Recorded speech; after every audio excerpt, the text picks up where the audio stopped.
एक बच्चा सुबह के 6 बजे उठकर ट्यूशन भागता है। उसके बाद घर आकर खाना खाकर फिर स्कूल भागता है। स्कूल से आकर शाम को फिर ट्यूशन भागता है। उसके बाद रात को ढेर सारे होमवर्क का भार। इसी प्रकार एक बच्चा 16 से 18 घंटे ट्यूशन और स्कूल के भार के बीच दबकर रात को आकर सो जाता है। उच्च स्तर में पढ़ने वालों का भी यह हाल है। इसी बीच किताबी ज्ञान को छोड़कर वो ज्यादा क्या सीख पाते हैं। एक इंसान के अंदर 64 कला होता है, लेकिन परिवार के लोग स्कूल और किताबी ज्ञान तक ही बच्चों को सीमित रखते हैं। पहले के जमाने में गुरुकुल में बच्चों को इसी 64 कला के ऊपर आधारित ज्ञान दिया जाता था। नृत्य, संगीत, कारीगर, खेल, खाना बनाना, आयुर्वेद इत्यादि के ऊपर। गुरुकुल से निकलकर एक बच्चा कुछ न कुछ जरूर बन जाता था, लेकिन अब ज्यादातर बच्चे किताबी ज्ञान तक रुककर बेसब फेल या बेकारी के कैटेगरी में आ जाते हैं। उसके बाद विदेश जाकर हथौड़ा मारते हैं, क्योंकि उनका ज्ञान केवल किताबों तक ही सीमित था। किताबों से आगे की शिक्षा उन्हें कहीं पे भी नहीं मिली। पहले जमाने का गुरुकुल शिक्षा 99% सक्सेसफुल था। उसके बाद उन्होंने इस मूर्खतापूर्ण शिक्षा व्यवस्था लेकर आया। स्वाधीनता के बाद ये बदलना चाहिए था, लेकिन वो हुआ नहीं।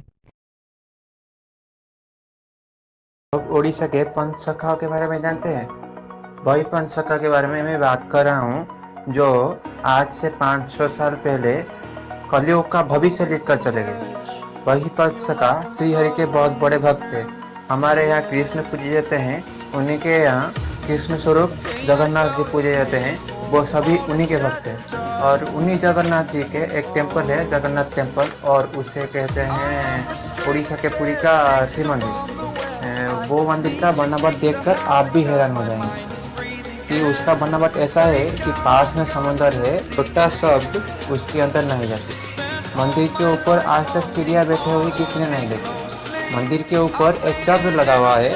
वो चक्र पूर्व, पश्चिम, उत्तर, दक्षिण जिस ओर आप जाए उस ओर आपकी ओर मुंह करते हुए मिलेगा आप।